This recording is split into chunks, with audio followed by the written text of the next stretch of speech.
Oh, excuse me, ma'am. You can't bring your dog inside the grocery store. There's a sign. This dog is a tiny dog. It's smaller than a regular dog. And you know dog's fine. It's a big dog, but this one's tiny, so it's fine. Nope. The sign is for all dogs. All dogs are normal.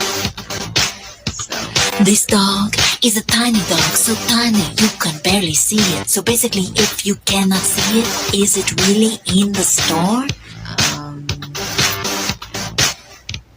Yes. So we're good. This dog is a tiny dog, so tiny it could be a baby. Looks like you allow the babies, so you allow this tiny dog. Yeah, a dog is not a baby. So unless it's a service animal. It's a service animal.